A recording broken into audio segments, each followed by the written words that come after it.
Okay, welcome everybody to today's Tai Lopez podcast radio program. I'm here with Tom Bilyeu, and this is pretty cool. We're going to be talking about how he built... Sorry, can we start again? That level was low. Okay, sorry. Thank you, Zach. Take two. All right, everybody, welcome to the Tai Lopez show. I've got a very special guest, Tom Bilyeu. We're going to be talking about how he built a snack protein bar empire, 1.5 million bars per day you're moving. Is that right? That's true. 1.5. How many countries are you in? Ooh, God, it was like 92 when I left. So I haven't been there for about a year. But when I left, it was 92. I'm going to guess they've got more now. 92. So we're going to be talking about all kinds of business tips. We have my cousin Maya here. We have Zach running sound effects. Nice. Zach likes to give himself sound effects mostly. But all right, we're going to go live here and then cut back to this. We're going to be giving away some cash and a brand new. This is a big MacBook. Okay, here we go. We'll first got to take a thumbnail here. So give it a smile. All right, good. And now we're going. 1, 2, 3, 4. What is up? What's up, everybody? I'm here giving away a laptop and cash on my podcast. You're behind the scenes. I'm here with Tom Bilyeu. You've seen these Quest bars probably. He's selling, his company that he started is moving 1.5 million of these per day. So if you ever thought about building a business, specifically in health, or really in any business, we're going to be going into a ton of details on, practical steps, how you can build something similar. I'm going to be giving away cash to people who listen. And at the end, if you listen in, one of the things Tom says I'm going to ask it as a question. If you answer correctly, one of you is going to get a brand new MacBook Air. All right. This is a MacBook Air 13-inch laptop, 1.8 gigahertz dual core Intel. So let's jump right. I'm also joined by my cousin Maya. Say hello, Maya. Hello. And Zach. Oops. Zach gets a lot more claps than everybody. Zach runs the sound effects for himself. So let's just jump into this and let's give some practical tips. Let's pretend this was the end of the podcast at the beginning. If today was your last day on planet Earth, you were going with Elon Musk to Mars, and do you have kids? I do not. Okay. Let's say you had a nephew or somebody you care about, and you wanted to leave them like a 1-paragraph summary of what it took for you to take a business from 0 to 1.5 million bars sold per day of these different Quest bars, protein bars. What would that 1 paragraph say? Like the cutting right to the chase, like here's what you need to know to build a business. Here's what you need to know to market it and grow it, but as summarized as possible. All right, here it goes. What you build your self-esteem around matters. Most people build their self-esteem around being right, having the right answer, being good, being smart, and all of those things are a death trap. And so, dear nephew, I guess, don't make that mistake, and instead build your self-esteem around being the learner, being the person that's willing to admit that they're wrong at any time, faster than anybody else, to be willing to sit at the feet of anybody and learn and take a good idea from wherever it comes. And if you build not only your self-esteem around that, which is very anti-fragile, because if somebody tries to attack you and tell you that you're stupid, you're like, yes, indeed, awesome. Just tell me in what way, because once I know how I'm stupid, then I can go shore that up. And I don't build any value in myself around being smart anyway, so that doesn't matter to me. But now I get a skill, and that skill is usable, and that usability is what I'm all about. And then on top of that, it really is the only way that you're ever going to really reach your full potential. And for me, the very meaning of life is to find out how many skills you can acquire that have utility and then put that utility to the test in service of something bigger than yourself. So it's almost like an adventurous approach to business. It's like I tweeted the other day, and it kind of went viral. I said, one of the ways to not be so stressed out is to see life as an adventure versus accomplishment. The second you see exact accomplishment of a goal as your primary objective, you oftentimes don't get it, and then you fall apart, and then you feel stressed. But if you see the goal, like you're saying, in other words, is your goal is not always to be right. Your goal is the adventure of figuring out what's right, no matter who you have to ask. And oftentimes, your first idea almost always is not your best idea in business. What did Quest Bar look like at the beginning? So like we're see the end result of this hyper successful business that you founded, selling, millions of these in over what do you say, 70 countries or 90 countries? 90 countries, yeah. What did it look like at the beginning? Did you instantly have this exact idea, like it'll look like this, it'll have these flavors, or it'll be at this price point, or did that evolve? What was the original idea? What did it look like? So we knew it was going to be a protein bar, so that much really was right from the jump, and we knew that it had to be something that was metabolically real. So that was our whole thing. It has to be metabolically advantageous. And so we had built a successful company before this, but it was in software. And I actually went in and quit. So I had worked my way from copywriter to chief marketing officer. I'd earned equity in the company just through busting ass, quite frankly. And I'm in this now by that point for like almost 7 years. I'm burned out. I'm making more money than I've ever made in my life. On paper, I'm a multimillionaire. And I'm just like, I'm so fucking miserable. Like, get me out of here. And so I went in and quit. And I was like, I'm living the cliche of money can't buy happiness. So guys, here's your equity back. If I don't cross the finish line, I shouldn't get anything for this. So you're never going to hear from me again if you sell the company. You gave your shares back. Literally. And I was like, here it is, because I was leaving, right? So it was like, hey, go do your thing. I wish you the best. I just can't keep doing this anymore. I need to do something where I feel alive.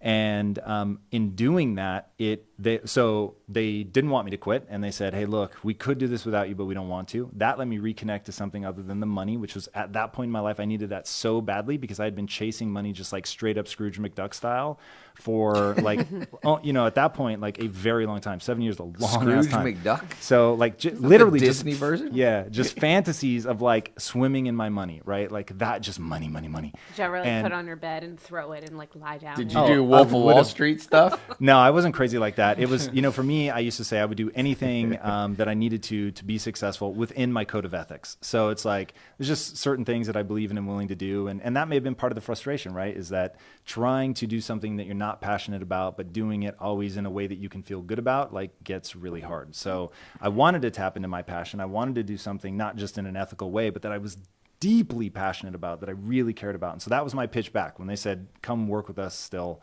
I said it would have to be something that's all about value creation. It would have to be something that we're deeply passionate about. It would have to be something that really addresses a big problem. And the words I was using at the time were, I want to be me. I want to be myself. So there was no social media at the time. There was like all of the things we think of now as authenticity. What year did you start this? The software company? No, the Quest Bar, you quit. What was the year you quit? Well, so I quit on the technology company, not Yes. Quest. Okay, on the technology. When did you quit? That would have been like 2007. So just about 10 years ago. Let me stop you real quick. Let's do a cash giveaway. Who's paying attention? I'm going to PayPal $100 to the first person who answers this question. Sean Vosler just came live. What's up, man? Sean Vosler. Zach, is that your a Sean sound Vosler effect, voice? or- No, I was like, hey, Sean. All right, $100. Real simple question. How many countries did Tom say Quest bars are now sold in? Ready, set, go. Dun, dun. Is that right? 90. No, 90. No, 90's not right. I think at one point. Wait, we may don't have say said now. that. Don't say it now. What did you say there? Actually, let's do. I think these came at the same time. Oops. Now how come I can't see it? Oh no, that one's wrong. Dang, that's loud. Cedric Lee on YouTube. You won it. You said 97. Isn't that what he's? No, it was No, wait, we can't Go say ahead. it yet. What That's wrong. did you say? You said 92. correct. Oh, 92. I could scroll back and see on YouTube. Bad listeners on this podcast. I failed my own test. I didn't see anybody. Nobody said 92. 92. All right, well, there's one right there on your bogus screen. question. I don't know if that came in No, after but I'm gonna you do a said new it, but- new question. I failed miserably. New one because it's disqualified because I said it accidentally. So, what year did he start Quest Bars? Ready, set, go. New question. There we go. Corey McCauley on Twitter. 2007. If you didn't win, don't get butthurt. We're still going. We got more cash to give away. Look at this stack. You think $100 is gonna, make a dent in this bad boy? All right. And just so that the history books are correct, that was the year I quit the technology company, not the year that we founded Quest. Quest was founded in 2010. But all right, we're not redoing the test. You keep the money, man. You keep the money. Well, I'll tell you what, I think where you went wrong talking about leaving the tech company is that you tried to work within a code of ethics. That's you what he should have did. gone I have outside mistake of its number code one. of ethics. Yeah, if you were seeking happiness within a code of ethics, I think you're going to have to like let those go. Is that what you would tell if you were last day on planet, you would tell people to abandon their code of ethics? Yeah, because what's the point? All right. That is a strategy, and that's a strategy employed by a distressing number of people. I'm only joking. I would not encourage that strategy. Zach. Yes. I'm just going for a laugh. There, you got it. You got We it. need different sound effects. You can't always do the clap for yourself. Be creative. What else do we have there, Zach? Oh my God. Not the Unexpected. burp. That That's is gonna think disgusting. people are gonna think I actually burped. What's a good one? Well, I was thinking for myself to change is it us. up. All right, Gross. I got to take that thing away from Gross. Zach. Okay, back to 2007. You quit.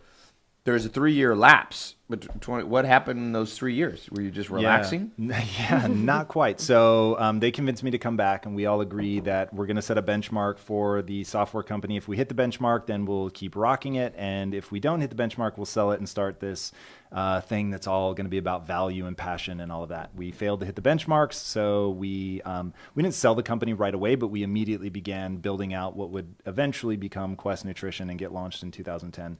But there was, like 2+ years of behind the scenes, like working on the formulation, that kind of stuff before we officially launched. So do you think people should there's different schools of thought in business. There's the quick launch, lean startup approach, very famous book, Lean Startup, where you basically, kind of what Facebook does. Mark Zuckerberg says, grow so fast, you break a lot of things, you're launching before you're ready.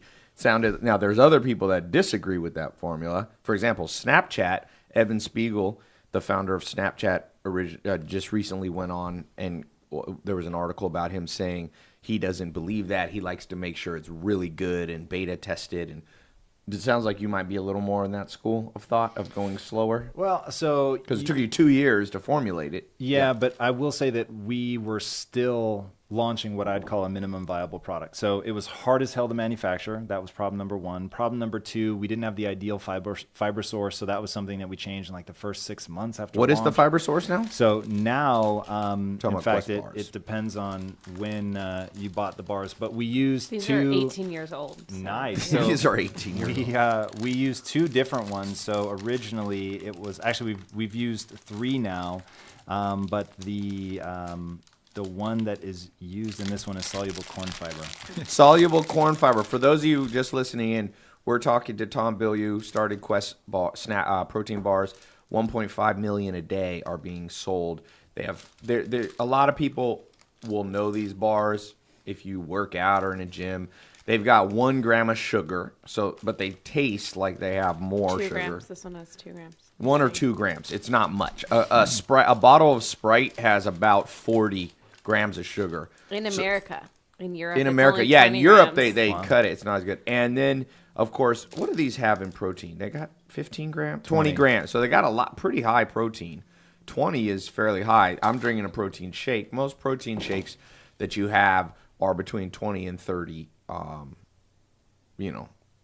grams of protein. So what do you think, not to bounce around here, but somebody was asking on the live, the fiber component, has that been a big thing that differentiates your bars, not just the protein and low sugar? It certainly did in the beginning. So in the beginning, nobody was really using a liquid fiber like we were using. Everybody was using, a liquid sugar or glycerin or something like that to make the bar pliable enough to run through the equipment, which is really like, man, you want to get into the nitty gritty of like how we made this thing work. Yeah, let's do that. It was, I'm sure that there were a lot of people that had a formulation similar to ours, but when they went to the co-manufacturers, they said it can't be made. And it's actually true. Like that bar couldn't be made on traditional equipment.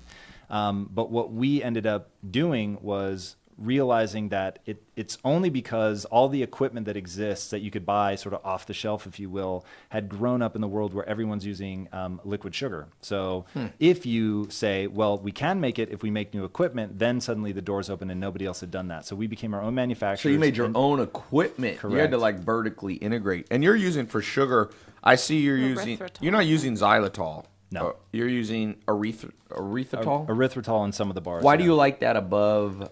So these, if you don't know, are basically sweet tasting things that don't spike up your glycemic. I mean, they don't have a messed up glycemic index. Response, yeah. Your body, my friend, Dr. Fresco, that you guys know, he basically, did you see for a month, he took a glucose meter and he literally had it embedded in his stomach with a needle. Zach would love that.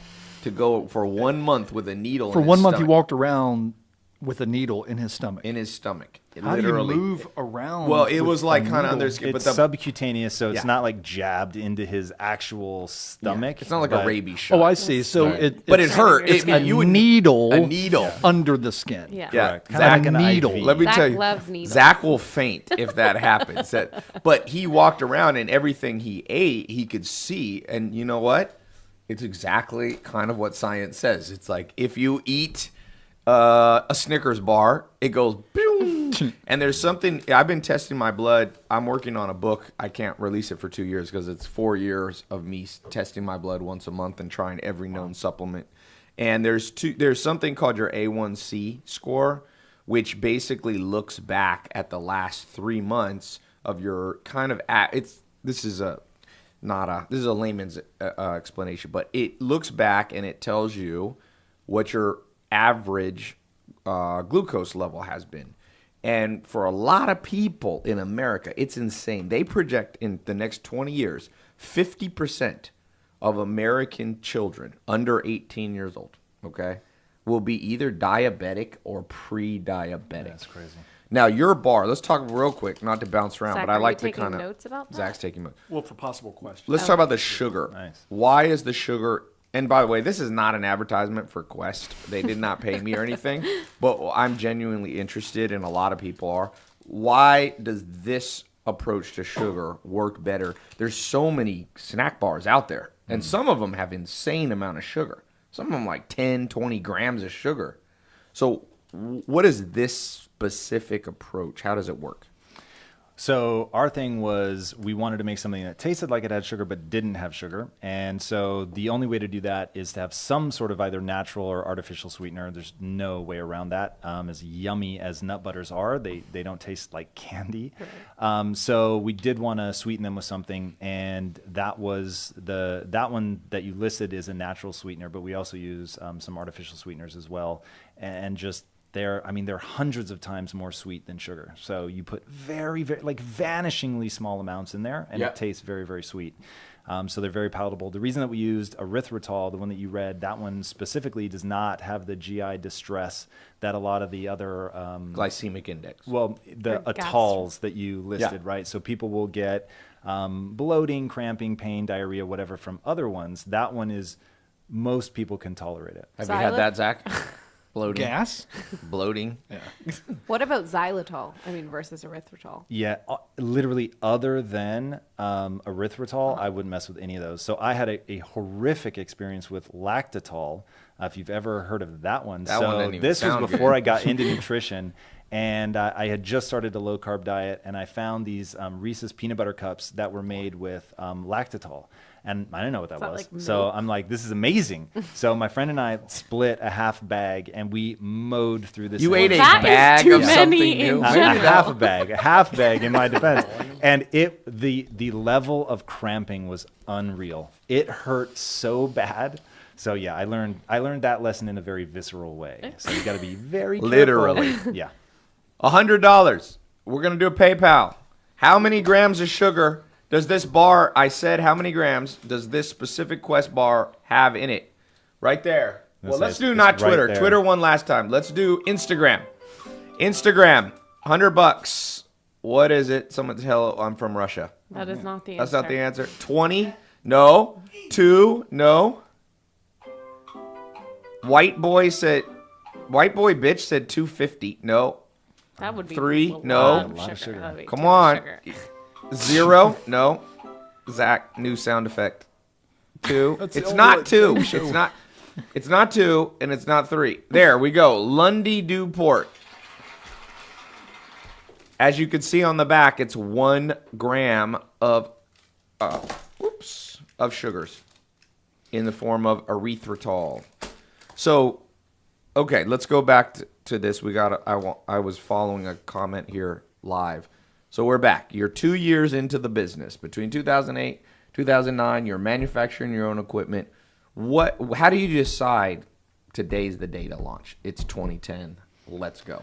So the good news is we were doing it online, so it was a relatively soft launch. Nobody knew who we were, and we put it out there, ran some ads against it, with taglines like the first protein bar that's not a candy bar in disguise, like things like that, trying to get people to click over. But really the gains came when we started going to bodybuilding competitions. Oh, and really? Getting people, yeah, because they were all like, oh, I don't eat protein bars, they're all junk. And we said, look, read the ingredients on it and try this one. And so they did, and we had a huge influencer push, even before the word influencer was really being kicked around.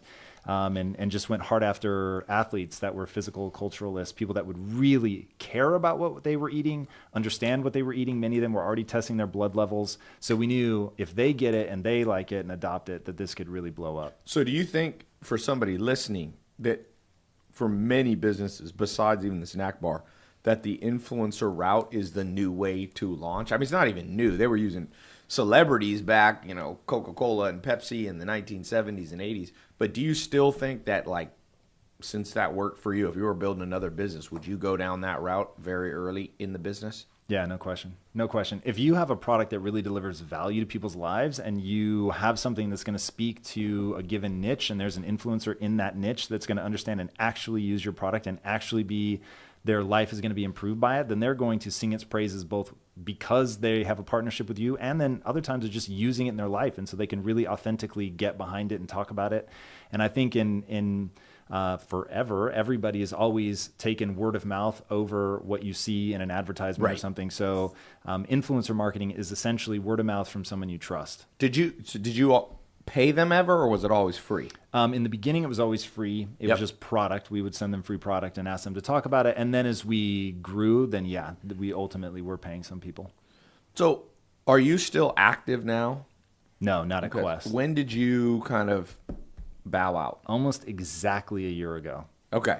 So let's talk about that. Fast forward. For somebody watching, what is the end game besides helping the world, but like just practically, did you make the decision, I want to replace myself with a CEO, I want to sell you don't have to get into the exact private details, but what was the mindset? Were you bored? Were you ready for something new? What was it?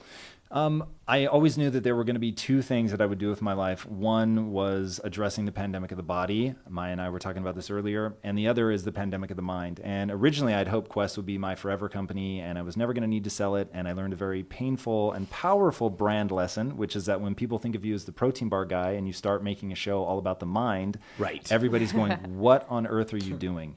And, my partners were going to have to go on that very long, very expensive journey with me of expanding the brand. We didn't necessarily share the vision on the importance of introducing the mind to the brand. The consumers were resistant to that becoming a part of the brand. Who likes minds? Right? BS. It's so crazy. Is it publicly known who bought you? Or is that? We didn't sell. So okay, you did not there sell. were 3 equal partners. So we took a small investment, but because the company was valued at over $1 billion, it just like from a raw dollar standpoint, it was fucking massive. Yeah. So it's hard to sell. I had the cash where I didn't have to stay. I didn't have any sort of pressures. And my wife and I just asked, do we buy an island and retire and just not worry about this anymore? Or do we double down and build something new? And that's where impact theory came in, which is meant to address what I consider the pandemic of the mind. So going back to this kind of practical thing, you've got 2 other business partners. Yep. For someone listening who has a business partner, what are some things you learned that are important, the do's and do nots of finding a business partner and then growing and staying peaceably, everybody happy with each other? So it is like a marriage, exactly like a marriage. So just like you need to date and fall in love and go through a courtship phase with the person who's going to become your significant other, you need to do the same thing in business. And my partners and I had a chance to get to know each other even before business was involved at all. And then they originally hired me as a copywriter, so really got to see what each of us were like. And that's how you started. They hired you. So that was back at the technology company. They hired me as a copywriter, and they said, hey, look, this is a startup. Don't think of yourself as a copywriter. Being a copywriter is just the tuition you have to pay. But hey, we're entrepreneurs. So if there's anything you want to learn, we'll help you. And I took them seriously. They said, you can have any job in the company you want. You just have to become the right person for that job. So you got to learn the skills. And I just put my head down for, whatever. 7 years. Yeah, that was by the time I quit, but certainly didn't stop. But by that point, I'd already made my way to chief marketing officer and stuff. So, but I literally didn't take a day off for like 6 years. It was crazy. You did the Bill Gates formula. Let me do a quick Snapchat. I want to say, let's just talk. I might ask you to say that thing again, that quick summary. Okay, let's get this bad boy up here. I'm here with Tom Bilyeu. He founded Quest Bars, one of the founders. They're now a $1 billion company and selling, 1.5 million snack bars a day? Yep. What's the number one thing people need to know you've learned in business? Always be learning. Always be learning. That's just the truth of it all. And what were you saying about your self-esteem? That was interesting. Yeah, what you build your self-esteem around matters. So that was the biggest breakthrough for me. I found myself arguing for an idea that was actually stupid and dumb and moved me away from my goals, but I wanted to be right so badly. Even though I knew it was the wrong answer, I just kept fighting for it. And in that moment, I had a crisis because I was like, do I want to get rich? Was my stated goal at the time, or do I want to be right? Because I'm acting like I want to be right, but I'm saying that I want to be rich. So in trying to reconcile those two, I realized I needed to feel good about myself, but I could change what I felt good about myself for. And so I switched that to being the learner. It's better to be rich than always right. 100%. Better to be happy than always also right. true. I mean, yeah, no question. Awesome. Oh, that was perfect. We used the whole thing. Maya, can you caption that with a couple sentences? Thank you. All right, so we're back. I'm going to do a quick $100 giveaway. So here's the question. How long ago, and we're going to do this for Facebook, how long ago did Tom step back from Quest Bars and kind of take a break? He said it. How long ago? This is for, by the way, I see some right answers coming through Yeah, already. but don't say it, because we're on Facebook. Look at, we're finally getting right answers. This is so exciting. 2 years ago? No. Brian Jimenez? No. Albert said 10 years ago. Wow. Zach, the sound's killing me. Thank you. Once isn't. No, how long ago did he kind of retire from the business? You guys are confusing the question with when he started. Max, 3 years. God, you guys are not listening. Almost 1 year to the day. Angel Shelburne. That is correct. Women listen better than men sometimes. Guys are like, some 10 years ago. Sometimes or all the time. Maya, what do you think? Let's ask Maya this. Maya, what's your experience? Maya's kind of one of the CEOs of my company. What's your experience, men versus women? What's better about women than men in general? Well, business-wise, I think that women tend to execute better. So I think guys are possibly more creative, but as far as when it comes down to doing the actual detail stuff and practical things that you need to actually put your business into play, I think women seem What to about be better at events? executing. Organizing events? No. Whenever you if you guys ever do a conference or a seminar and you put men in charge, it's going to be a disaster. People are going to show up at the wrong conference center. The chairs will be backwards facing the wall. Trust me. I honestly think, a little side note, I do think that you should have a company that has about 50-50 men and women. Not because necessarily of political correctness, but because humans are wired differently. Men and women are wired differently at a hormonal level. Doesn't mean men are better or whatever, but trust me, I've done blood tests on Maya, my cousin. I did a testosterone test on myself. I've been doing it for 2 years every month.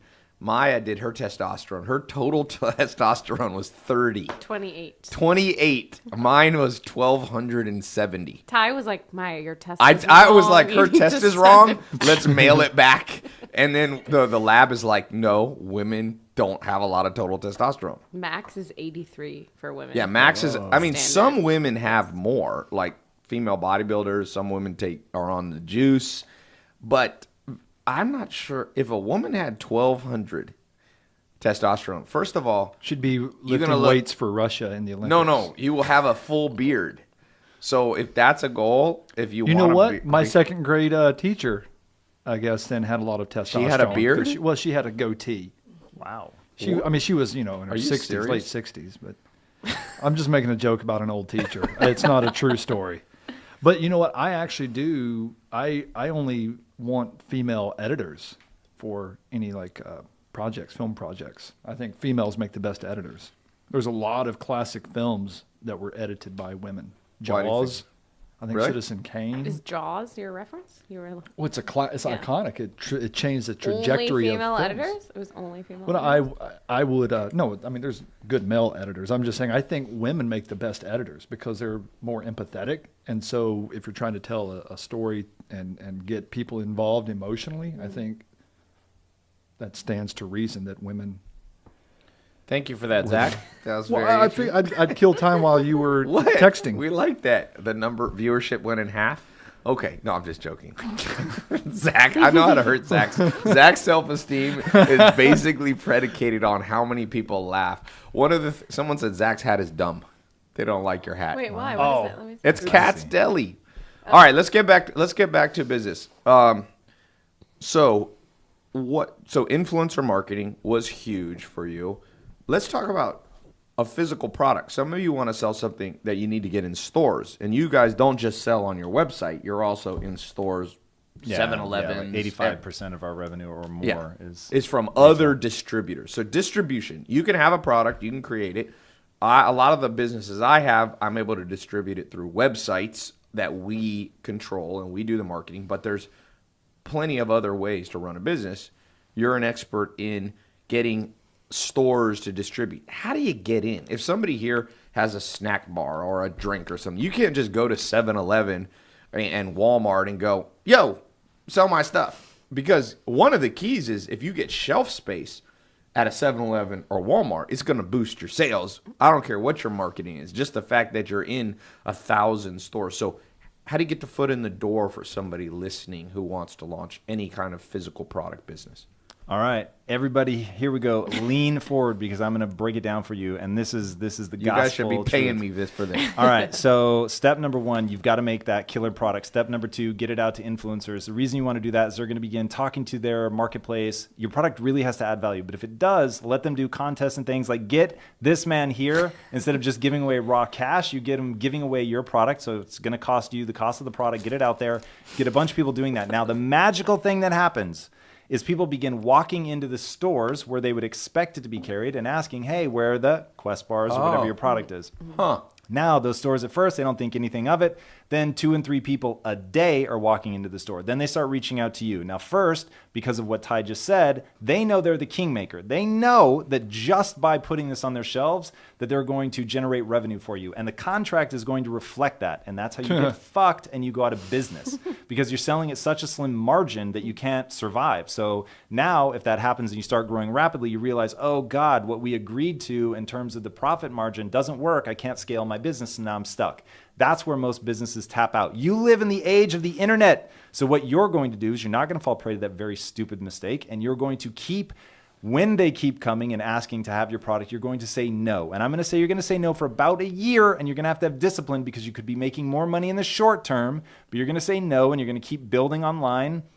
You're going to evangelize your customers so that they don't just like you, they absolutely love you. They love everything about you. They love your customer support. They love all the content that you're creating, everything. You're adding value to them at every touch point. Then a year later, we literally at Quest, we hired somebody to say no in a better way. Really? Because we were like, oh shit, we're beginning to damage the relationship with these guys who are like, dude, if you don't come on our shelves, we're never coming back to you. I want to be very clear about that. So we hired somebody just to say no in a nicer way. How did they do that? They had a long-standing relationship. So you end up hiring somebody that actually knows those customers. So it becomes the account manager. So for us, our big ones were like GNC, Vitamin Shop. And so you get people that have like 10, 15, 20-year relationship with that store. And you tell them, look, we're going to be saying yes, but we're going to need another 6, 12 months, whatever that is. But we want you to begin building that relationship. And the whole goal of all of this is to get to the point where you have power and you can negotiate a contract that's fair. Not so that you can be the dick. You just want something that's fair. And so because we were able to do that, we were able to scale our business. We didn't have to take in outside equity, even though we grew by 57,000% in our first 3 years alone. That is a good. It's crazy. And this is in manufacturing, dude. So we were buying like just millions of dollars of equipment. We had hundreds of thousands of square feet, and it all happened in like a 5-year period. It was absolute madness. But we were only able to do that because we said no long enough to negotiate a contract that was fair. How did you know to say no, though? Because you run the math. It's like you look at it and go, Yeah, okay, it's my not gonna margin work. here is like 12%. Like Right. I'm in manufacturing. Like if I were just manufacturing and I didn't have any marketing or anything Sure. like that, then That'd be fine. Sure, like a co-man can get by on that, but a brand, no way. Yeah. So He's we basically wanted- saying, somebody said, damn, he lost me. Let me explain what he's saying. A store, let's say 7-Eleven or GNC, they'll say, we'll buy these bars from you for 75 cents, and then we'll resell them for $2. Just making up a hypothetical. So they're going to make a lot of profit. Let's say this bar cost him 70 cents to make. So they're squeezing you. They're going to give you 5 cents profit per bar. Then they're going to take the bar and go sell it for triple. And they say, we're 7-Eleven. We have spent all this money on our brand. We've built these physical locations and these franchises. So one of the cool things that a man named Casanova, very famous, Giancarlo Casanova, one of the most famous people in history, he said, be the flame, not the moth. Be the candle, not the moth. And that's really kind of the philosophy that Tom's saying, is that what you chase moves away from you. That's what Casanova was saying. What you chase moves away from you. And what you deny and say, it moves closer. It goes, wait a second. And I found that in business networking, one of the worst things you can do is be at a conference, see somebody you want to talk to, and just buzz up to them and be like, oh my God, I've been wanting to meet you. You have to do it in a way where you are the flame and not just the moth that's actually pursuing. And so you did that, and it worked.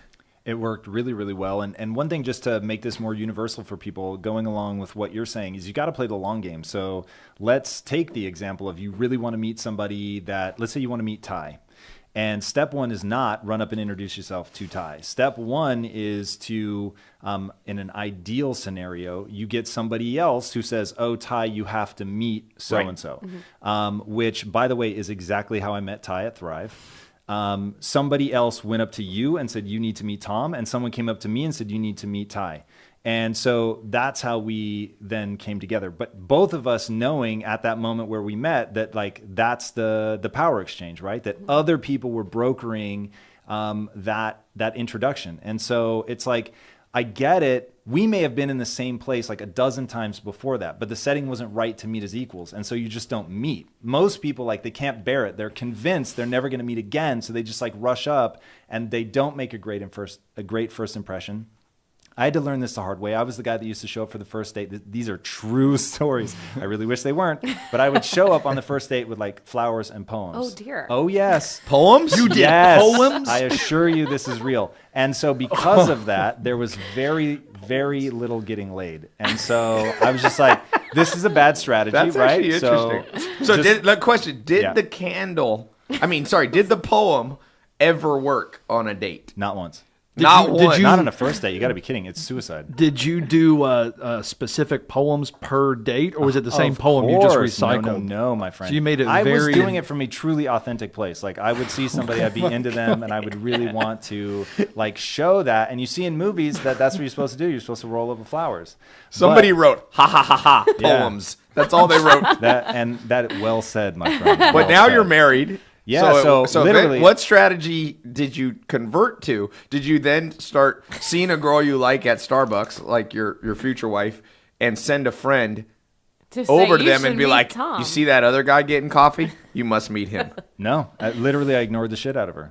And so And that worked? And it worked. So do you want to know what the very first line was that I said to the woman who would become my wife? Brace yourself for this one, Maya. Okay, I'm went, gonna just- show you What? the I'm earbuds. ignoring you. Remember, it worked. No, I said, where do you think you're going? Sit your ass down. And she Okay. sat, and then I knew. Where were you? At Starbucks? No, so we were. would be weird. She was filming something. We were actually on the back lot of Universal.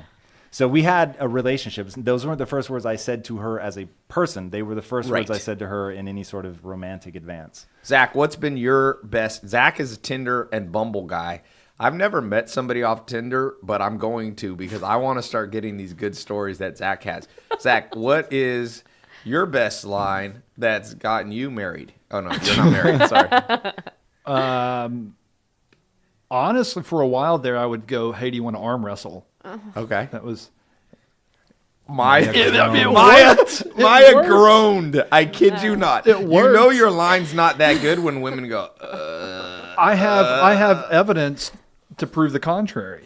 It did You work. mean I that don't do I'm it gonna- now. This is 10 years ago, like on Match.com or something. This isn't last week. oh, you would email them. That's, Do you yeah, want that's to back arm in the wrestle? day. Yes. No, but I'm saying all the women that were saying yes, which women are saying yes to do you want to arm Maya wrestle? down. The ones that it's just a joke and it's a silly opener. It's not a legitimate request. Those are the ones. We have two Leos here slightly offending each other. Also, how are your morals? That works pretty well. How are your That's morals so is actually kind of a funny joke that Zach says. I will tell you, I'm sure I can tell you the best pickup line in the world. If you learn about astrology and you walked up to a woman and you say, if you tell me what day of the year you're born, I'll tell you what career you should choose and everything about your future. Promise you, this is not a joke. People will turn around. Men don't like to talk about astrology, but for some reason, a lot of women do. So that's my tip. I'm not sure about the wrestling or sit down, but No. Actually, I bring up this is crazy. I'm on a crazy streak with guessing the signs on Tinder. Like Yes. I'll say, hello, or if it's Bumble, they have to message you first, and I write back immediately saying or guessing what their sign is. Where'd you get that idea from? Right now, Armand. No, I'm just kidding. But no, Zach doesn't I've been wanna give killing me- it off of guessing. trust me, it works. They get all excited. Even if you too, get dude. it wrong, people like to. I was reading one of the greatest, I think the smartest man of the modern world, and a lot of people disagree with me, but they've never actually read his words, was Sigmund Freud. Sigmund Freud, just trust me, even though some of his theories of Oedipus complex and all these have been discredited, he's the founder of modern psychology. Anytime you found an entire subject in university, you're pretty smart. And he is a genius. Trust me. Read Civilization's Discontents. I've read, most of the philosophers, the great thinkers, and I've never read somebody like him. But one of the things that he says is who we fall in love with. So this is a good marketing tip if you're building a business, because a lot of people love Quest bars. You have people with a love relationship. Not everybody. Ty's brother Ben. My brother has a loves them. relationship with Quest He's bars. definitely Yeah, my brother They're is like a serious huge about evangelist. a disciple, an apostle for it. So you can use this in any this Evangelist. principle. What Sigmund Freud said is that in order to get love, he talked about the Bible where Jesus Christ said, "Love your neighbor, love your enemy as yourself." And Sigmund Freud said he didn't think that made sense, but because he said love is something valuable to you. You don't have that much time. You can't love everybody on the planet equally, right? You don't have time to help all 7 billion people. So he said humans have this decision to make, like who will you put your real love in terms of time, energy, effort, and so on. And he said, what do we look for? And it's very interesting. I was just rereading this yesterday.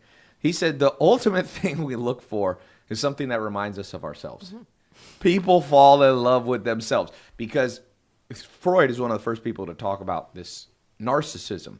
And so I think when you're marketing a bar like Quest Bar, or you're like Zach on Marketing Tinder, yourself. marketing himself on Tinder, there has to be some deep psychological, hey, that vibes with what I already believe. So marketing, like you said, you got these influencers who were pro bodybuilders.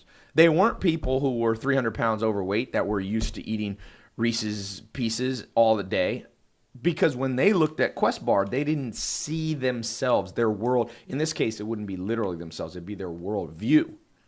And so you start in marketing with people who already have your worldview. And they fall in love with you. And then, over time, you've been able to evangelize out into. So let's talk about this. First year, how many bars are you selling, roughly, a day? Not a lot. So I don't know how the math works out, but we made less than $250,000 our first year. So you make less than $250,000. And now your sales numbers aren't public now. Yeah, we don't report them. But you did hundreds and hundreds of millions. So now it went from 250,000 in the first year to conceivably, over 250 million. Let's just say. Definitely over that. Yeah. Well over that. How did that feel? Did it freak you out? What'd you have to learn? Did you have to learn to get new bank accounts? Did you have to learn to get financial advisors? Let's talk. I want people listening to not only know about the quote unquote grind, because that's talked about a lot. Oh, you got to grind, you got to, but also about some of the cool stuff that happens. So what is some of the cool stuff that happens to your life so that people who are struggling now can see light at the end of the tunnel? Like, do you remember the day where you had $1 million and you could steal a Quest bar, Zach? Zach's stealing bars. I'm opening it silently. What are some of the cool events from like a financial standpoint that happened to you? Well, the coolest was when we did sell a small piece of the company. You're hitting refresh on your bank account, and you go from a normal salary to all of a sudden refresh, and there's a lot of commas and zeros in your account. That was a pretty surreal moment because it wasn't like, it's 30 years of first I'm making 50,000, then 100,000, then 500,000, then $1 million, then 1.5. It was like literally I went from having a good but normal salary to like, holy fuck, I'm rich. Yeah. So, and in literally from one refresh to the next. That's like Mark Cuban. If you've seen my video, Mark Cuban was over here playing basketball, and I was talking about getting rich, and he's like, I stayed up all night, didn't go to bed, refresh, and it went to $1 billion. He was a billionaire. A buddy, this week I was in Vegas with a friend of mine, and he's on the Forbes list. He's one of the richest. He's actually richer than Mark Cuban. And he's like... I hope Mark Cuban isn't listening. He won't like that. Mark didn't care. Mark got plenty of money. He basically, my friend's like, dude, he sold his company for $5 billion cash, and he owned basically all of it. So he made maybe $4.1 billion cash, and it was not U.S., so not too much taxes. So he goes, I forget the word. I was having sushi with them, and what was the word? It was just kind of what you said. It was kind of like unfathomable.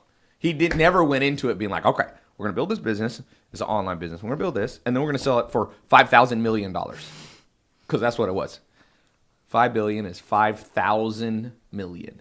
So what is the biggest myth of entrepreneurship and business ownership that you started out with in your brain in 2010? Warren Buffett says every year, you must get rid of one long-standing belief. And I would add to that, every year you have to kick somebody out of your social circle that you used to hang out with and add a better person. Not better, but more congruent with your philosophy. Better looking. That's why I ended up with Zach after all these years. I've been going for looks, and Zach is the final culmination of looks. No, but Tom, what's the biggest myth you had to throw out in the last 7 years? That there are limits to what you can figure out. So I think that now the guiding principle in my universe is I can learn to do anything.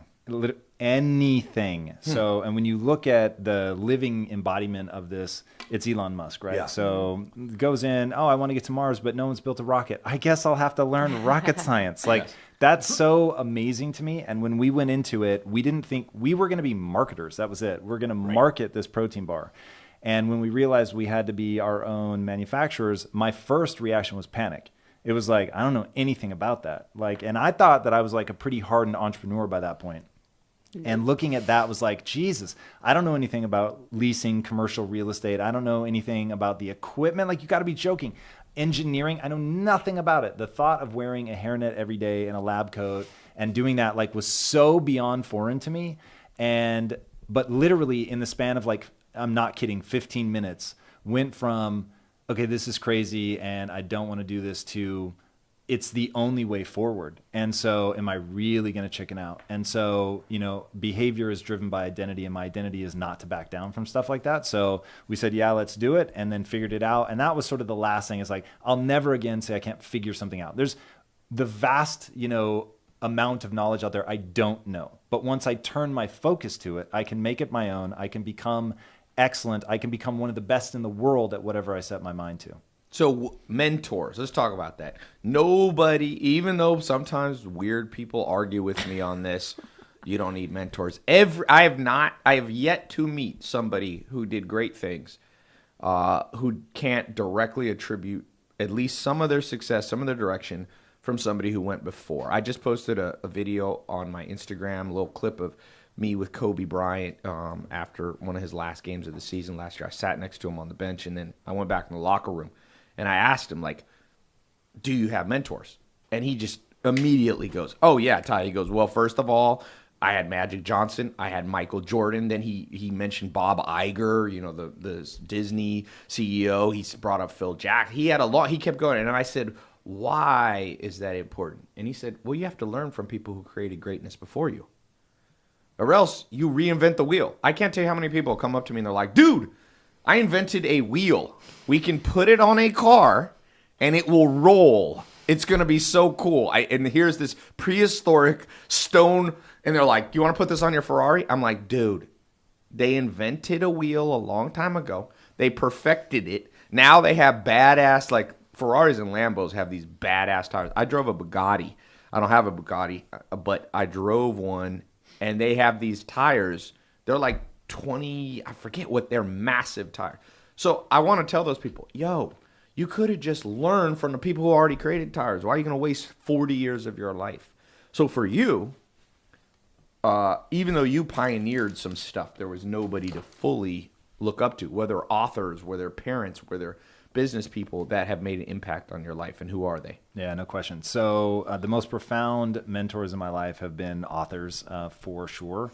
I owe Stephen King, I know that's an odd answer. We were talking about this, a debt of gratitude, big time. In fact, if anybody listening right now, I'm going to hijack this interview. If you know Stephen King and can get him to come on my show, man, oh God, I really want to interview him. He will give you a Quest bar. I will give you Have you ever a tried load reaching of out Quest to him? bars. Oh, I sent him an iPad with a custom message from me on it explaining how he touched my life and why it was so important. So I used to think I didn't like reading. And when I was like 12 or 13, my dad said, look, read this one more book and I'll never bother you again. If you don't like to read after this book, then I'm just going to leave it alone.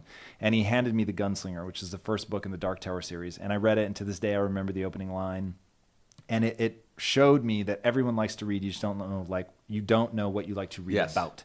And so that took me down. I read exclusively fiction for a very long time, but then getting good at reading and not feeling awkward anymore then led me to nonfiction. And so Joseph Campbell changed my life at a deep and fundamental level. Okay.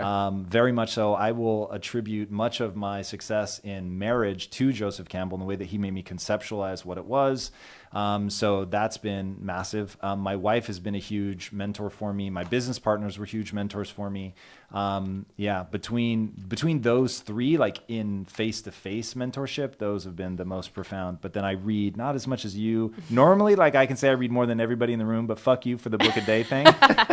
So I'm a book a week kind of cat. That's still good. No, I'm the average CEO reads 50 plus books per year. I have a company, MentorBox. I'm a co-founder. Go check out mentorbox.com because we help you read as fast as you possibly can. We have tools. We'll send you books in the mail, or you can log in and go through stuff. Stephen King, did you see Gunslinger? Did you see the Dark Tower? What'd you think? Were you disappointed? Stephen, I love you, but the movie was an atrocity.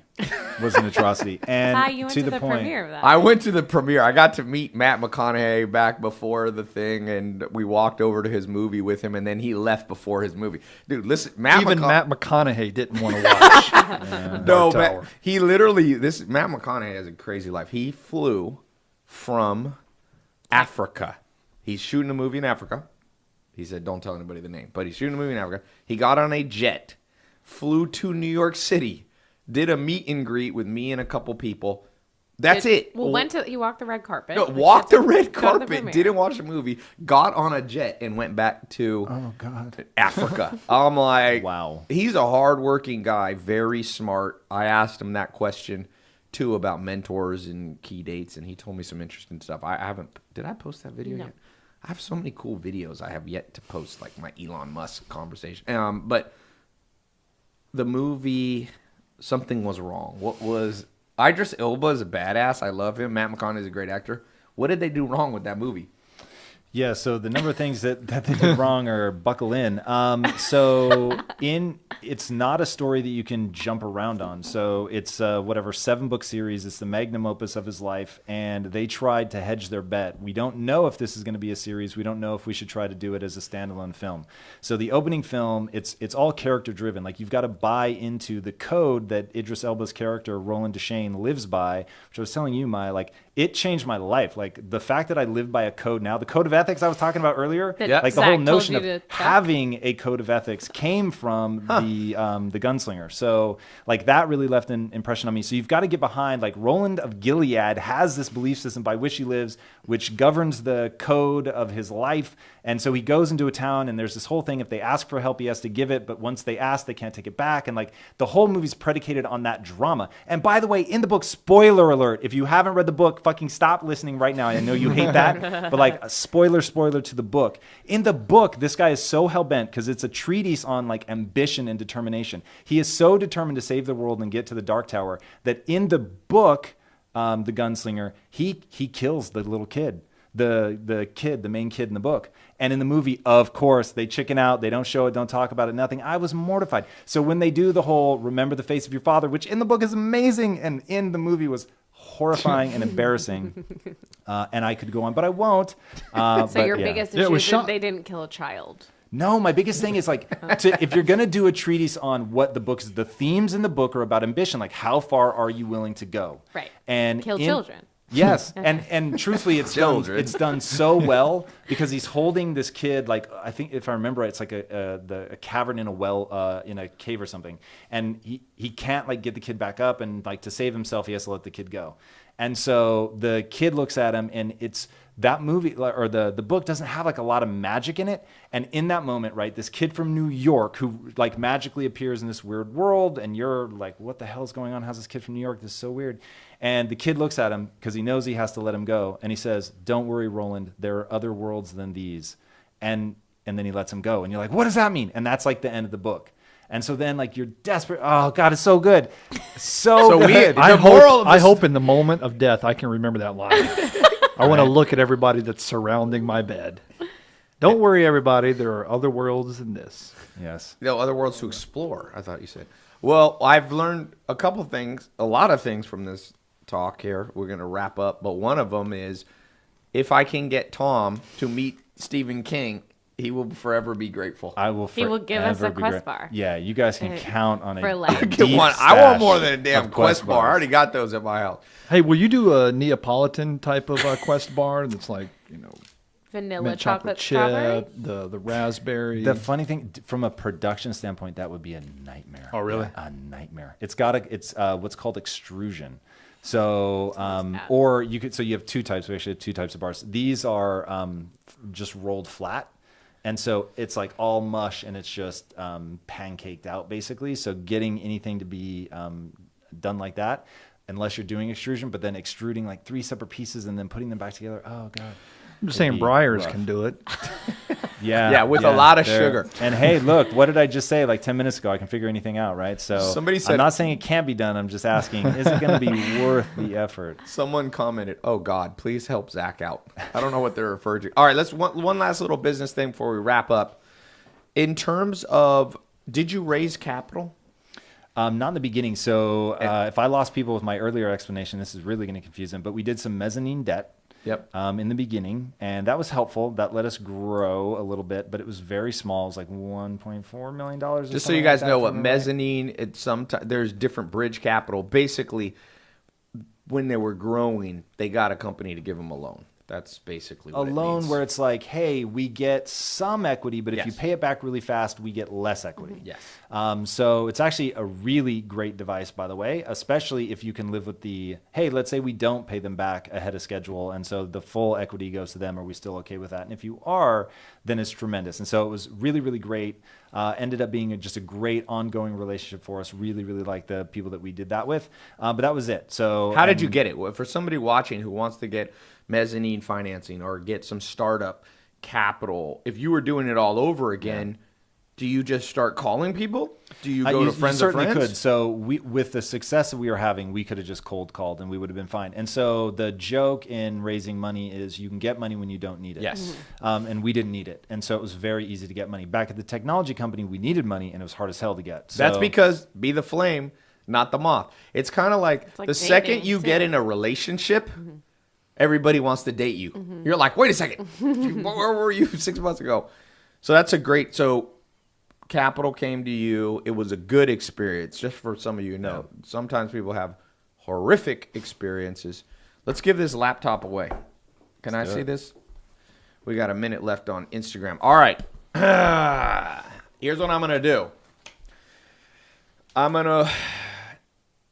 The third person to answer this correctly wins, not the first. We're going to break it up a little bit.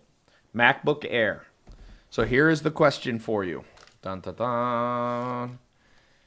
I'm gonna look these over too. Oh, are these questions?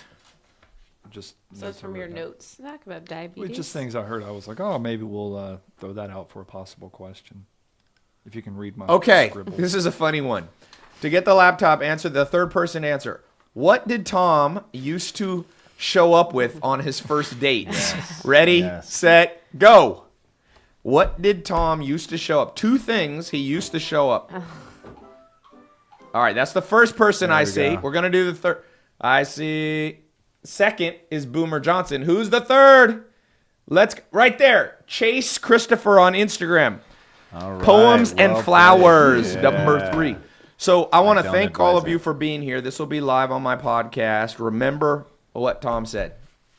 Where you should get your self-esteem from is not from always being right, but being from somebody who learns. The great Charlie Munger said, the secret to life is to be a lifelong learner. Be a learning machine and you'll do fine. All right? Thanks so much. Talk to you guys soon. Peace.